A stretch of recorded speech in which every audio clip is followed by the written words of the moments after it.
राष्ट्रीय अध्यक्ष और धन्यवाद डॉक्टर भीमराव अम्बेडकर के राष्ट्र चाह चुके हैं। आपके नेता, आपका भविष्य, आपके भविष्य। आप मंच पर बैठ जाए। दीप प्रज्वलित के बाद श्रद्धांजलि देंगे। श्रद्धांजलि के पश्चात प्रार्थना सभाएं होगी। जो हम लोग आप सभी लोगों से आग्रह है, कृपया सामने से मंच खड़ा प्रारंभ की जाए।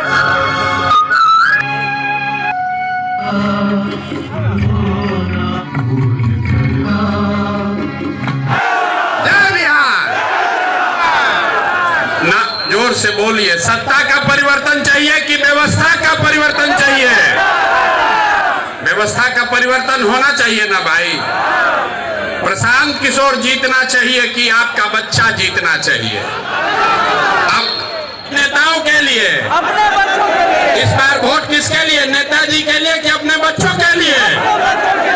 अब यहाँ जो लोग बड़ा बड़ा बंगला में बैठ दिन में कहीं मजदूरी कर, पेपर लीक हुआ है कि नहीं हुआ है? हुआ है ना। लाठी कौन चलाया इस बार जाड़ा में? तुम्हें देखा है कि नहीं देखा है?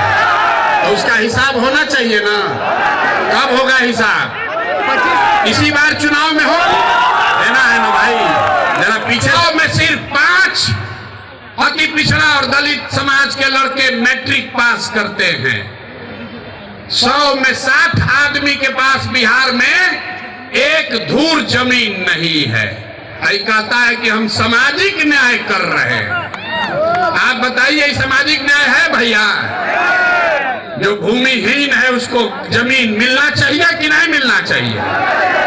के बच्चों के लिए पढ़ाई, भूमिहीन को जमीन, और आपको रोजी रोजगार करने के लिए जब तक पूंजी पैसा नहीं होगा तब तक समानता समता मूलक की बात कर। प्रतिनिधि चुनकर विधानसभा में बैठेगा तब वो सुनिश्चित करेगा कि आपके बच्चों के लिए बढ़िया पढ़ाई हो, भूमिहीनों के पास जमीन हो, और जो लोग रोजी रोजगार करना चाहते हैं उसके लिए पैसा पूंजी हो। पर राजनीतिक भागीदारी मिलना ही चाहिए। मिलना चाहिए कि नहीं मिलना चाहिए? एक पीछे दल है, एक उसके पीछे दल वाला अपना बंगला कब्जा किया है। ये तीनों लोग मिलके 70 आदमी को अति पिछड़ा समाज का टिकट नहीं दे सकता है। जन स्वराज के नेताओं ने तय किया है नहीं, इस बार 70 अति पिछड़ा समाज के काबिल लोग बिहार में चुनाव लड़ेंगे। तो जन स्वराज अपने खर्चा पर उसको चुनाव लड़ाएगा, खाली टिकट नहीं देगा। होना तो वो आदमी लड़ना चाहिए ना, लड़ना चाहिए ना।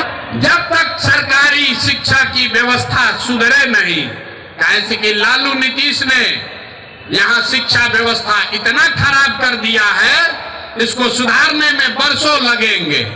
अभी आप देखें, गरीब आदमी, आप अपने बच्चे को प्राइवेट स्कूल में भेजिए, उसका खर्चा फीस सरकार के ओर से दिया जाएगा, ताकि गरीब से गरीब का बच्चा भी बढ़िया अंग्रेजी मीडियम स्कूल में पढ़ पाए। पढ़ना चाहिए कि नहीं पढ़ना चाहिए?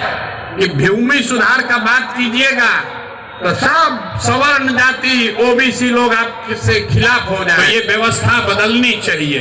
इसलिए जन स्वराज ने कहा है भूमि सुधार लागू किया जाएगा। पूरे देश में 100 में 38 आदमी भूमिहीन है। बिहार में 35 साल से समाजवाद का नारा देने के बाद भी 100 में 60 आदमी भूमिहीन है। तो भूमिहीनों की संख्या कम हो, इसलिए जन स्वराज की जब सरकार बनेगी तो 3 वर्ष में भूमि सुधार यहाँ लागू किया जाएगा, ताकि भूमिहीनों को जमीन मिल सके। लाखों एकड़ जमीन जो सवर्णों ने, ओबीसी समाज ने, जिनकी जमीन थी, उन्होंने जमीन दान किया था गरीबों के लिए। मूलक समाज बनाने का चौथा आधार है। और 5वां आधार है पूंजी के वितरण में समानता। आपके गांव में जिसके पास भी पैसा है उसके पास पढ़ाई नहीं है, दुकान व्यापार करके लोग अपना जीवन चला रहे हैं, लेकिन समाज में जो लोग पीछे छूट गए हैं उनके पास पूंजी की